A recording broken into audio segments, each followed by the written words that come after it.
Bienvenue sur Actualité géopolitique. Rappelez-vous, il y avait le grand concept de Pétréus qui consistait à rassembler des forces non NATO et NATO en Europe de l'Est, et nous aurions cette croisade, du moins dans une partie de l'Ukraine occidentale, et établir une zone de sécurité.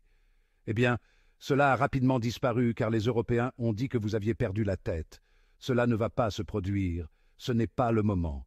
Nous ne sommes pas prêts à engager des forces terrestres, et si nous essayions, nous manquerions de carburant après 40, 50, 60 miles. Nous ne sommes pas préparés pour cela. Nous ne sommes pas formés pour cela. Et nous ne sommes pas correctement équipés pour cela. Nous n'avons pas de défense aérienne et anti-missiles intégrée. Oubliez ça. Les Russes connaissent ces choses. Ils connaissent nos faiblesses et ils connaissent nos forces. Et c'est pourquoi je nous ramène à la question nucléaire. Cela ne peut pas être fait, cela ne va pas se produire. Peu importe ce que nous fournissons, si nous fournissons quoi que ce soit de moins que des armes nucléaires, les Russes vaincront ces choses, et ensuite ils avanceront, et je pense que c'est ce que nous allons voir maintenant. Si vous aimez ce contenu, merci de m'aider à faire grandir la chaîne avec un like et un abonnement. Le colonel Douglas Macgregor a longtemps averti des stratégies mal avisées de l'Ukraine et de ses soutiens occidentaux, et aujourd'hui, ces mots semblent plus prophétiques que jamais. Bienvenue dans la vidéo d'aujourd'hui, où nous plongeons profondément dans la crise qui se déroule sur le champ de bataille ukrainien et les mouvements décisifs de la Russie dans la région de Koursk. Les enjeux n'ont jamais été aussi élevés. Restez avec nous jusqu'à la fin, où nous analyserons comment ces développements sur le champ de bataille sont étroitement liés à des rebondissements inattendus dans l'élection présidentielle américaine. Croyez-moi, ce ne sont pas juste des mises à jour sur le champ de bataille. Ce sont des changements stratégiques qui auront des répercussions à l'échelle mondiale. Mais d'abord, concentrons-nous sur les événements immédiats de l'offensive en cours de Koursk de Zelensky et comment les actions décisives de Poutine ont transformé ce pari en une catastrophe pour l'Ukraine et l'Occident.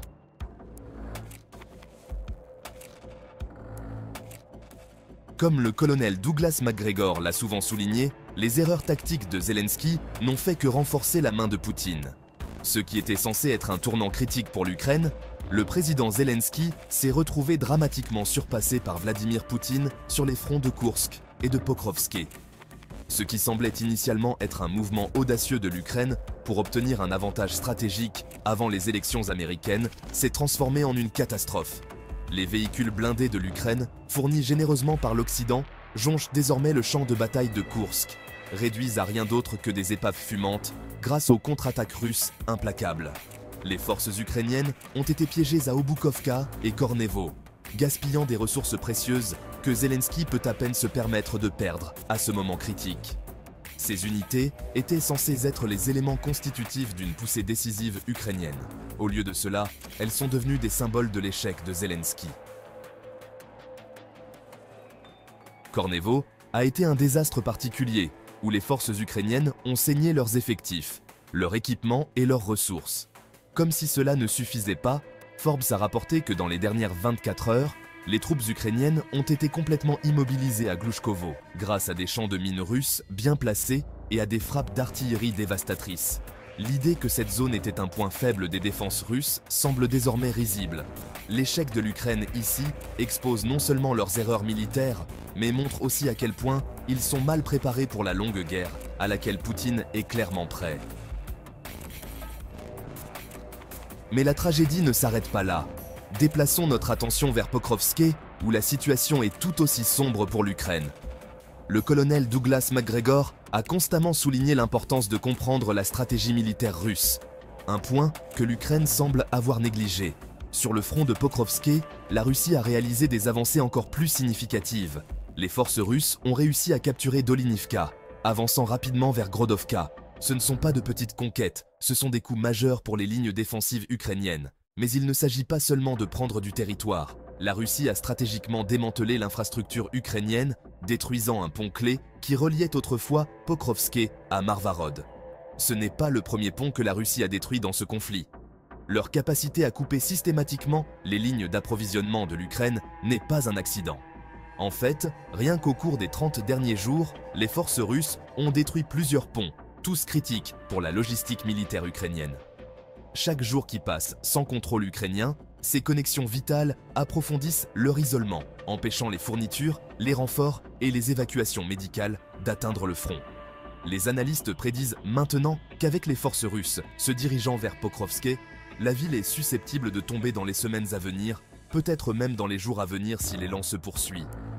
À chaque frappe, la Russie se rapproche de plus en plus de la coupure complète des forces ukrainiennes dans la région, créant un encerclement que l'Ukraine ne peut tout simplement pas briser sans intervention extérieure. Mais une intervention de l'Occident, cela devient de plus en plus improbable. Examinons plus en détail pourquoi le pari de Zelensky à Koursk a échoué si misérablement. Zelensky est entré dans la bataille de Koursk avec 5 objectifs principaux, tous désormais réduits à néant. Le premier, et le plus important, était de convaincre l'OTAN de donner son feu vert à des frappes de missiles à longue portée en profondeur sur le territoire russe. Un rêve qui s'éloigne de jour en jour, son deuxième objectif était de forcer les troupes russes à se retirer de Donetsk pour défendre Koursk. Pourtant, Poutine a appelé son bluff et a concentré ses efforts sur l'intensification des attaques à Donetsk tout en renforçant son emprise sur Pokrovsk. Le troisième objectif de Zelensky était d'obtenir un levier pour de futures négociations, surtout si Donald Trump remportait les prochaines élections présidentielles américaines. Cependant, avec l'influence croissante de Trump, l'Ukraine se retrouve dans une position de négociation plus faible alors que le climat politique américain évolue vers l'isolationnisme. Le quatrième objectif était de prouver que l'Ukraine était toujours capable de lancer une contre-offensive efficace, ce qui a été complètement démenti, car la Russie a exposé leur vulnérabilité militaire sur tous les fronts. Enfin, Zelensky visait à démontrer que la Russie ne riposterait pas de manière importante aux attaques soutenues par l'Occident. Mais ce qu'il n'avait pas prévu, c'était l'augmentation de la présence militaire russe et la puissance aérienne dévastatrice, qui ont mis ces plans à l'arrêt. Koursk n'est plus un champ de bataille, c'est un cimetière pour les ambitions ukrainiennes. Et n'oublions pas, pendant que Zelensky espérait transformer Koursk en victoire stratégique, les forces de Poutine poursuivaient leurs avancées brutales à Donetsk. Au cours du mois dernier seulement, la Russie a sécurisé davantage de territoires dans cette région clé, se rapprochant de plus en plus de la ville stratégique de Pokrovsk. Mais ce qui est encore plus troublant pour Zelensky et ses soutiens occidentaux, c'est la crise des missiles croissante qui met en péril l'ensemble de l'effort de guerre ukrainien. Pourquoi l'Occident n'a-t-il pas envoyé à l'Ukraine les missiles à longue portée dont elle a tant besoin? C'est la question que tout le monde se pose. Est-ce parce qu'ils ont peur de la Russie, ou est-ce parce qu'ils n'ont tout simplement pas assez de missiles à donner? Le 14 septembre, le Wall Street Journal a rapporté une déclaration cruciale du porte-parole du Conseil de sécurité nationale américain, John Kirby, selon laquelle aucun changement n'a été apporté à la position de l'administration Biden sur les fournitures de missiles à longue portée. Alors que des factions au sein du gouvernement américain poussent à l'escalade, ce sont les modérés qui maintiennent la ligne pour l'instant. Mais la réalité est que, même si l'Occident approuvait ces armes, ferait-elle vraiment une différence ? La froide et dure vérité est que l'Occident n'a tout simplement pas assez de missiles, les États-Unis et leurs alliés de l'OTAN devraient fournir à l'Ukraine un stock massif bien au-delà de ce qu'ils ont déjà donné pour avoir un impact significatif. Mais l'UE et les États-Unis sont à court de leurs propres fournitures. Depuis le début de la guerre, les nations occidentales ont épuisé leurs inventaires de missiles à un rythme alarmant. Même si l'OTAN trouve d'une manière ou d'une autre les ressources, elle doit être prête à la brutale riposte de la Russie.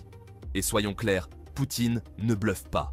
Mais alors que la pénurie de missiles de l'Ukraine se prolonge, la question plus importante est de savoir ce que Poutine fera ensuite si l'Occident escalade. Même avec le potentiel de missiles à longue portée, l'Ukraine reste à un désavantage significatif. Poutine a clairement indiqué qu'une attaque en profondeur sur le territoire russe serait accueillie par une riposte féroce. Avec Poutine détenant toutes les cartes, il ne fait aucun doute que l'Ukraine fera face aux conséquences de sa dépendance excessive à l'aide militaire occidentale. Donc, si l'Occident approuve enfin des frappes de missiles à longue portée contre la Russie, comment Poutine répondra-t-il? La réponse est simple, rapide et brutale. Poutine a déjà déclaré qu'une telle escalade changerait fondamentalement la nature du conflit. La riposte de la Russie ciblerait probablement les infrastructures occidentales, les satellites ou les installations militaires clés, envoyant un message clair que l'OTAN est désormais un participant direct à la guerre. Mais les options de Poutine ne s'arrêtent pas là. La Russie a un bilan éprouvé de soutien à ses mandataires comme le Hezbollah et les rebelles Houthis et pourrait facilement leur fournir des missiles avancés pour frapper les intérêts occidentaux.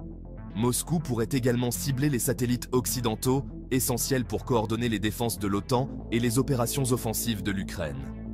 Les enjeux n'ont jamais été aussi élevés. À chaque arme occidentale envoyée à l'Ukraine, la guerre s'approche d'une confrontation directe entre l'OTAN et la Russie.